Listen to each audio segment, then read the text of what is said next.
The Delgado family was the kind you waved to every morning and trusted to water your plants when you went on vacation. Victor, the dad, worked in IT and taught the neighborhood kids how to fix their bikes. Elena was the mum who brought extra cookies to PTA meetings. Their 3 children, Daniel, Mia, and little Lucas, were polite, full of energy, and always together. Every Father's Day for nearly a decade, they loaded up their forest green SUV and disappeared into the Cascade Mountains for a 3-day camping trip. They always came back with sunburns, bug bites, and stories that made the other kids jealous. But on June 15th, 2003, something felt off. Mrs. Benton, their next-door neighbor, remembered it clearly. The sky was cloudless, the air smelled like roses, and Victor, usually calm and smiling, froze at the edge of the driveway. He stood there, staring at the tree line behind their home like he heard something no one else could. His face didn't show confusion. It showed fear. Not for himself, but for what might already be too close. His wife called out, and just like that, he snapped out of it. Loaded the last cooler, took the family photo, told everyone to hop in. Then there was the dog, Rufus, a golden retriever so loyal he once leapt into a lake to fetch Lucas's toy boat. That morning, he refused to get in the car. Not just refused. He growled, backed away, barked like something was behind them, something no one could see. When they drove off without him, Rufus chased the SUV down the road, howling like his family was heading somewhere they'd never return from. That was the last time anyone ever saw the Delgados. No bodies, no wreckage, no distress call. Just silence. A family of 5, gone, as if plucked out of reality. Before we continue with this chilling story, I'd like to know, where are you watching from right now? Let us know in the comments below. Every location adds another pin to our map of mystery enthusiasts around the world. Now, let's return to that fateful morning when 5 people vanished without explanation, and the 16-year silence that followed. The Delgado family's final documented moments occurred at 8:47 a.m. at the Sunridge gas station, 30 miles outside Bend, Oregon. Security footage showed Victor filling the SUV's tank while Elena guided the children inside for snacks and bathroom breaks. The cashier, Donna Mercer, remembered the family clearly. They seemed happy, she told police. The little boy, Lucas, was telling everyone about catching his first fish. The dad bought him a chocolate bar as a pre-trip treat. The CCTV captured 12 minutes of ordinary family activity. Elena purchased bottled water, trail mix, and a map of the Cascade region. Daniel helped his father check the tire pressure. Mia braided her hair in the reflection of the store window. At 8:59 a.m., the green SUV pulled back onto Highway 97, heading northwest toward Lake Crescent. 4 additional traffic cameras tracked their journey until 10:22 a.m. when they turned onto Forest Road 42, a winding path leading deep into the mountains. No other cameras would record the Delgado family again. By Tuesday evening, when the family hadn't returned or made contact, Eleanor's sister Lucia called the police. They never miss check-ins, she reported. Eleanor texts me when they arrive at the campsite and when they're heading home. Always. The complete silence triggered immediate concern. Rangers discovered the abandoned SUV the following morning. Park Ranger Thomas Waldrop spotted the vehicle at 7:15 a.m., parked precisely at the Lake Crescent trailhead. Everything looked normal, he stated in his report. Keys in the ignition, doors locked, no signs of struggle. The bizarre nature of the scene intensified when authorities unlocked the vehicle. Inside, they found 4 backpacks neatly arranged on seats. Sleeping bags remained, rolled in their carrying cases. A cooler contained untouched sandwiches, fruit, and juice boxes. Victor's wallet rested in the center console, containing $246 in cash and all his credit cards. Elena's purse hung from the passenger seat hook, her phone still charging in the cup holder. Most disturbing was the presence of half-eaten food. A chocolate bar, the same brand purchased at the gas station, lay unwrapped on Lucas's booster seat, one bite taken. 3 water bottles stood open in the cup holders, barely consumed. It looked like they had stepped away for a minute and planned to return, Detective Maria Alvarez observed, except no one ever came back. The discovery that sent a chill through the search team came that afternoon. Park Ranger Waldrop, following a narrow trail that branched from the main path, found a small blue sneaker perched atop a flat river rock. The shoe, sized for a 7-year-old boy, was positioned with unusual precision, as if deliberately placed rather than dropped. The laces had been neatly tied. Inside, written in permanent marker, was Lucas Delgado's name. No footprints surrounded the rock. No other clothing items appeared nearby. Just a solitary shoe, 400 yards from the SUV, pointing toward the densest part of the forest. Within hours, the Deschutes County Sheriff deployed search and rescue teams. Helicopters with thermal imaging scanned the vast wilderness. Tracking dogs followed scents from the vehicle, but lost the trail at the river's edge where the shoe had been found.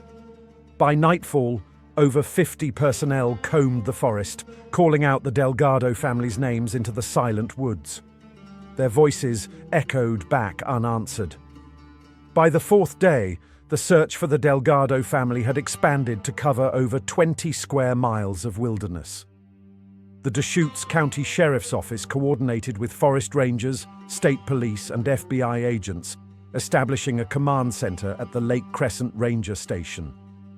Topographical maps covered the walls, red pins marking areas already searched, blue pins indicating planned routes. The terrain presents unique challenges, Sheriff Donovan explained during a press briefing. Deep ravines, dense underbrush, and numerous caves create countless places where people could be hidden from aerial view. Searchers worked in grid patterns, methodically covering each section before moving to the next. Divers explored the lake bottom. Climbing teams rappelled into narrow canyons. The most experienced trackers noted a peculiar absence of evidence. A family of 5 travels together, especially with children, noted wilderness expert Greg Harrington. They leave marks, broken twigs, footprints, discarded items. The Delgados left nothing except that single shoe. Community volunteers arrived by the hundreds, forming a human chain to comb through less treacherous areas. Eleanor's colleagues from the hospital where she worked as a nurse set up a food station for searchers. Victor's construction company donated equipment and manpower. Students from Daniel and Mia's schools distributed flyers bearing the family's photographs throughout neighboring towns. As the search stretched into its 2nd week, local residents began sharing stories about the Cascade region's mysterious history. "There's a reason some hunters won't go past Broken Ridge," explained 82-year-old Malcolm Reeves, whose family had lived in the area for generations. "People who wander too far sometimes don't come back." He described 3 separate incidents between 1952 and 1979, where hikers vanished without explanation. None were ever found. Theories multiplied as the investigation continued. Law enforcement considered standard explanations: a family in financial trouble, fleeing creditors, domestic issues unknown to friends and relatives, or a tragic accident in an overlooked location. Others speculated about wildlife attacks, though no blood evidence supported this. The most controversial theory involved foul play, the possibility that the family had encountered someone dangerous on the isolated trail. News vans lined the park entrance for weeks. National morning shows featured segments on the vanished family of 5. True crime podcasters descended on Bend, interviewing anyone connected to the Delgados. Internet forums dedicated to the case analyzed every detail, from the untouched meals to the positioned shoe. By month 3, the daily searches dwindled to weekly expeditions. By month 6, only specialized teams continued the hunt during favorable weather conditions. The FBI maintained the case as active, but with diminishing resources. Victor and Elena's siblings made weekly appeals on local television, their hope visibly fading with each appearance. After 1 year, the case file moved to a different section of the sheriff's office. The Lake Crescent trailhead, once filled with search teams and reporters, returned to its natural quiet. Hikers occasionally reported strange feelings in the area where Lucas's shoe was found, but no new evidence emerged. The mystery of the Delgado family settled into local memory, a cautionary tale about the mountains that some believed held secrets deeper than anyone dared explore. Every June 15th, since the disappearance, the Delgado family's relatives gathered at Lake Crescent for a remembrance ceremony. They would walk the same trail, past the spot where Lucas's shoe was found, carrying 5 lanterns that would float on the water at sunset. What began as a group of 30 family members and close friends grew to include dozens of community members touched by the mystery. "We refuse to forget," Elena's sister Lucia told attendees at the 10th anniversary. "Not knowing is its own kind of grief, one without closure or resolution." Over 16 years, law enforcement approaches to the case evolved dramatically. The original paper files were digitized and entered into national databases. DNA from the family's home was preserved in new storage systems. The gas station footage, originally grainy and difficult to analyze, underwent enhancement using advanced software, revealing previously unnoticed details, like Lucas whispering something to his father that made Victor's expression change. Detective Alvarez, who remained assigned to the case even after her promotion, applied new methodologies as they developed. Geographic profiling tools mapped possible routes the family might have taken. Forensic botanists studied plant growth patterns around the abandoned SUV. Anthropologists conducted interviews with indigenous communities about historical disappearances in the region. Yet, despite technological advancements, the case remained frozen in uncertainty. Tourism in the Cascade region suffered noticeably in the years following the vanishing. The number of hikers registering for overnight permits at Lake Crescent dropped by 40% and never fully recovered. Parents grew reluctant to bring children on backwoods adventures. Local businesses that once thrived on summer visitors struggled to stay open. "People used to feel safe here," explained Park Administrator Ron Jeffries. The Delgado case shattered that perception. Now visitors look over their shoulders, end hikes earlier, stay closer to their vehicles. The community's relationship with the forest changed fundamentally. Warning signs appeared at trailheads, advising hikers to travel in groups. Schools cancelled wilderness field trips. New houses built on the forest edge installed security systems facing the tree line rather than the street. Theories about the family's fate evolved with passing years. Initial mundane explanations gave way to increasingly elaborate scenarios. Some believed the family had entered witness protection. Others suggested they had encountered criminal activity in the wilderness. A small group maintained that the positioning of Lucas's shoe indicated a ritual aspect to the disappearance. Online forums dedicated to the case accumulated thousands of posts from amateur sleuths who analyzed every aspect of the mystery. Documentary filmmakers produced speculative recreations. The family's story became interwoven with other unsolved disappearances, creating a mythology of the mountains that persisted despite lack of evidence. Have unexplained disappearances happened near your hometown? Share your stories below. Perhaps there are patterns connecting these mysteries that conventional investigations have missed. On March 12, 2019, nearly 16 years after the disappearance, Officer Trent Maloney was completing paperwork at the Bend Police Department when the front door opened. A gaunt man, wearing a weathered grey jacket and faded jeans, stood in the entrance, his eyes darting nervously across the room. His hair hung well past his shoulders, tangled and unwashed.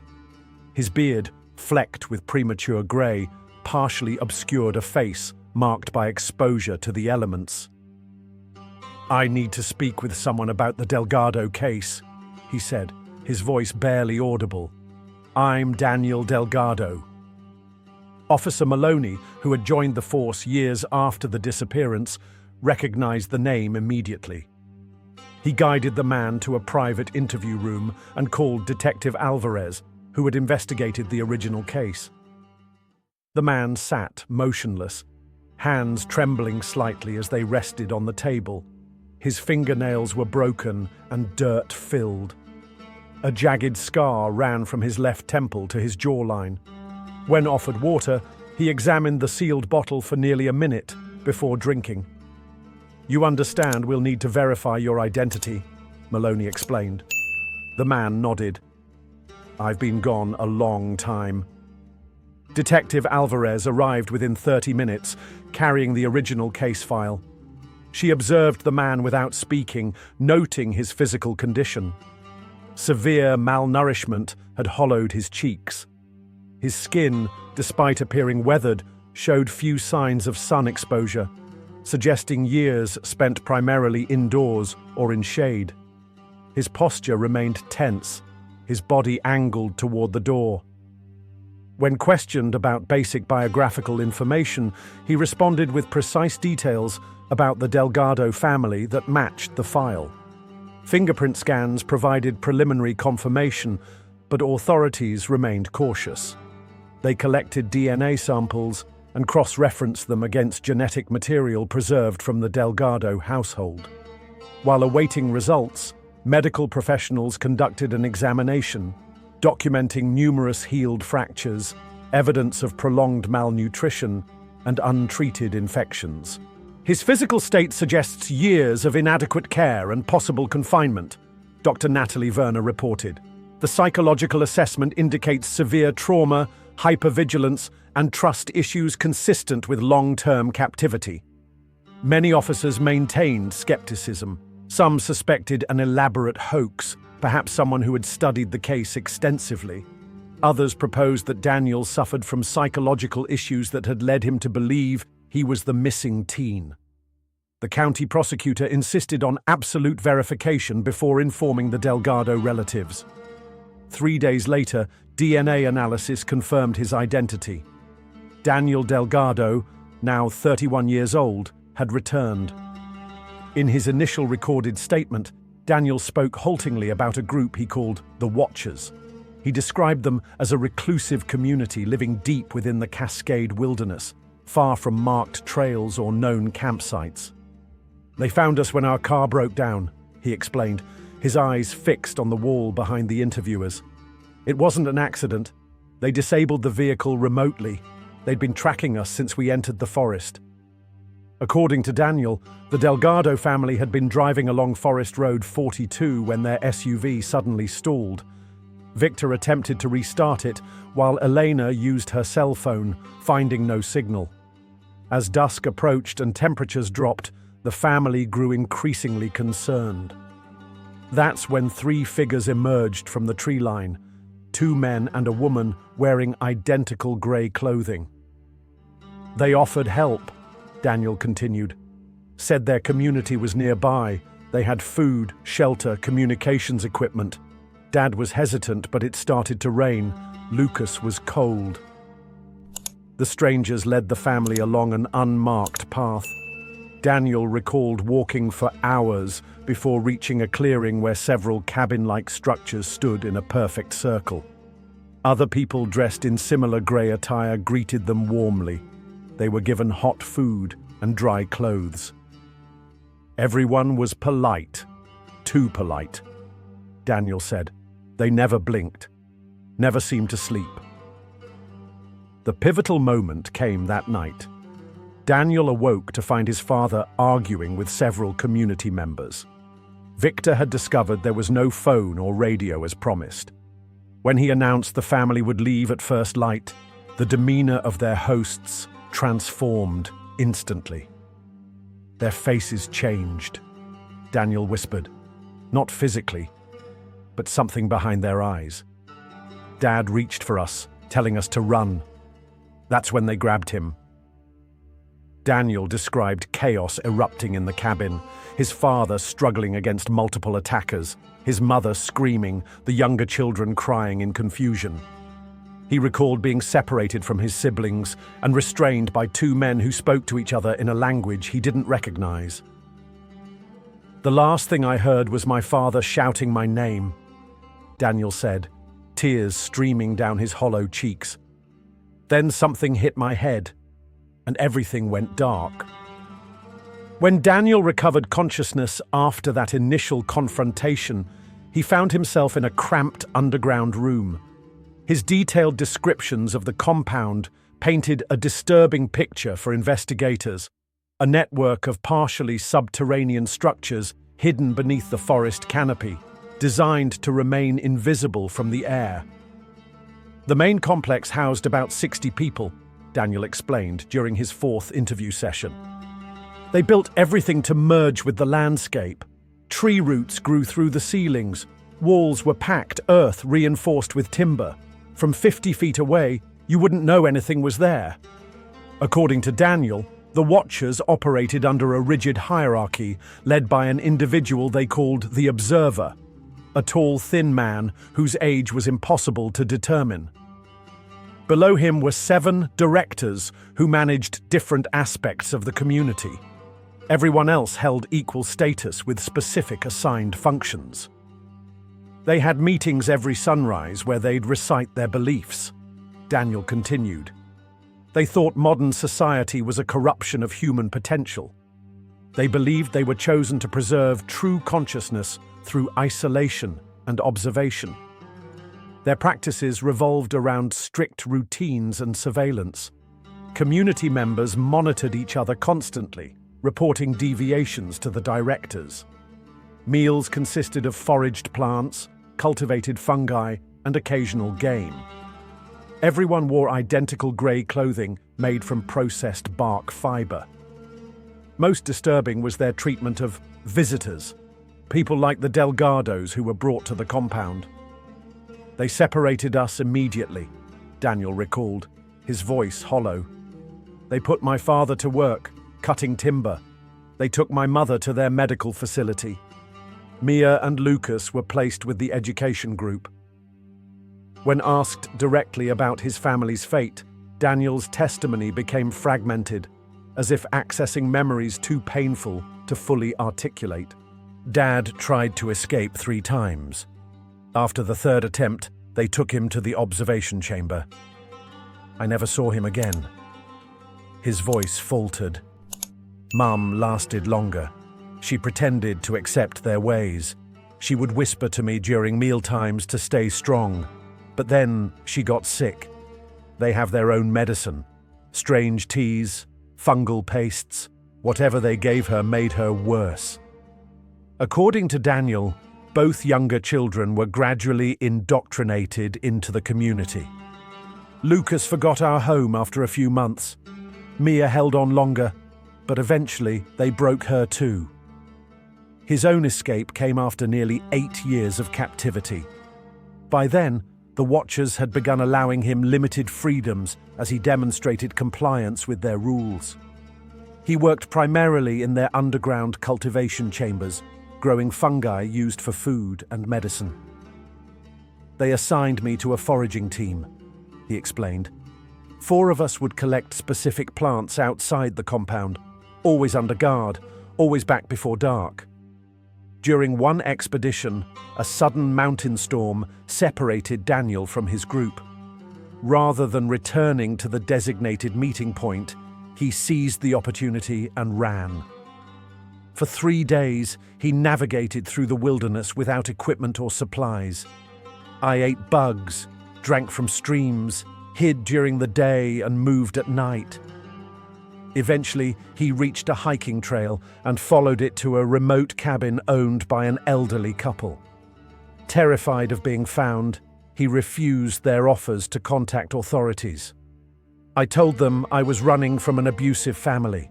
They let me stay for a week, then gave me clothes and money for a bus ticket. For the next 8 years, Daniel lived on the fringes of society, moving between small towns, taking cash-only jobs and sleeping in abandoned buildings. He avoided technology, convinced that the Watchers could track him through electronic means. They told us they had people everywhere, in police departments, in hospitals, in government. I believed them completely. Psychologists working with Daniel identified severe trauma responses consistent with long-term imprisonment and psychological manipulation. His hypervigilance, paranoia regarding technology, and extreme fear of forest environments all supported his account of captivity. The most chilling aspect of Daniel's testimony concerned the Watchers' ultimate purpose. "They're waiting for something," he whispered during his final interview. "Something they say will happen when observation is complete. They keep detailed records of everyone who enters their territory. They've been doing this for generations." What do you think really happened to the Delgado family? Type Watchers if you believe Daniel's story, or hoax if you're skeptical. Within 48 hours of Daniel's confirmed identity, the Deschutes County Sheriff's Office assembled a specialized task force to investigate his claims. Satellite imagery of the Cascade region was analyzed for signs of the compound. Forest rangers with intimate knowledge of the terrain guided search teams through areas matching Daniel's descriptions. The FBI deployed surveillance drones equipped with thermal imaging to detect underground structures. After 6 weeks of exhaustive searching, authorities found nothing resembling the compound Daniel described. "We've covered every inch of the search zone," announced Sheriff Mitchell at a press conference. "No structures, abandoned or otherwise, no clearings matching the description, no evidence of long-term human habitation." Forensic psychologist Dr. Renata Walsh conducted 12 evaluation sessions with Daniel, ultimately presenting a 90-page report to investigators. "Mr. Delgado demonstrates genuine trauma symptoms consistent with prolonged captivity," she concluded. "His fear responses are not performative. He believes everything he's telling us." However, Dr. Walsh noted that extreme trauma can alter memory formation and recall. "The human mind creates coherent narratives to make sense of chaotic experiences," she explained. "This doesn't mean Daniel is deliberately lying, but aspects of his account may represent psychological coping mechanisms rather than literal truth." The media explosion following Daniel's return divided sharply along ideological lines. Mainstream news outlets approached the story with cautious skepticism, highlighting the lack of physical evidence.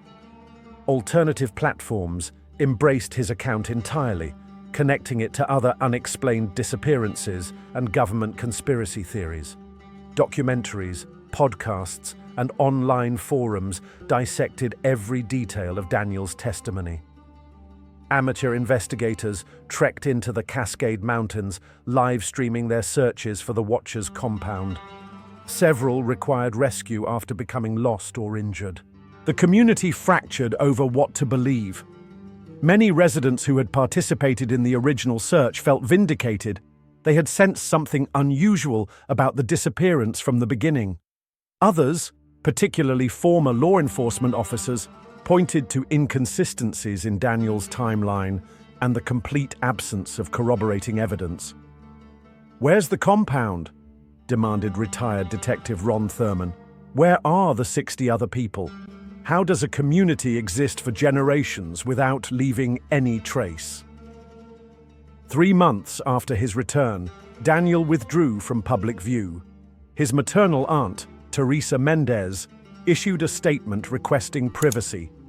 Daniel needs time to heal from traumas few can imagine. He has shared what he knows with authorities. The speculation and constant questioning only deepen his suffering. Several key inconsistencies remained unexplained. Daniel claimed the compound contained sophisticated surveillance technology, yet insisted the Watchers rejected modern society. He described buildings large enough to house dozens of people, yet search teams found no evidence of construction materials, waste disposal, or food production. Most notably, Daniel's account of the family's initial encounter with the Watchers contradicted the physical evidence. The SUV had been found locked and undamaged at the trailhead, with keys in the ignition, not broken down on Forest Road 42, as Daniel remembered. Investigators found themselves at an impasse, a survivor with demonstrable trauma and sincere belief in his account, but a complete absence of evidence supporting his explanation of the family's 16-year disappearance. Today, the Delgado family case remains officially open, but inactive. The FBI maintains a digital file, periodically reviewing it when new forensic techniques emerge, but active investigation has ceased. The mystery lives in a perpetual state of suspension, neither solved nor abandoned. Questions without answers continue to haunt those connected to the case. How did the family's SUV reach the trailhead if they were intercepted elsewhere? Why was Lucas's shoe positioned so deliberately? If Daniel's account is accurate, how has this community remained hidden despite decades of forest management and satellite surveillance? If his account stems from trauma-induced confabulation, what actually happened to the Delgados? Forest Service officials implemented substantial changes following Daniel's revelations. All hikers in the Cascade region must now register with GPS tracking devices. Emergency beacons have been installed at 2-mile intervals along trails. Rangers conduct regular sweeps of remote areas previously considered too isolated for recreational use. "We can't verify what's out there," explained Park Director Amelia Hernandez, "but we can ensure no one else disappears without immediate alert systems activating." During his final interview before withdrawing from public view, Daniel shared a cryptic warning that continues to resonate with investigators. "They're still watching," he insisted. "Not just my family. They've been observing and collecting for generations. The forest keeps their secrets." When pressed about what happens to those taken, Daniel's response was troubling. "Some become part of the community. Others become part of their research. The rest—" He fell silent, refusing to elaborate further. The Delgado mystery echoes other unexplained disappearances across America's wilderness areas. Each year, hundreds of people vanish in national parks and forests. Many are found, sometimes deceased, sometimes alive. Others leave no trace, becoming statistics in missing persons databases. What separates the Delgado case is the return of a family member after 16 years, with an explanation too extraordinary to accept, yet too detailed to dismiss entirely.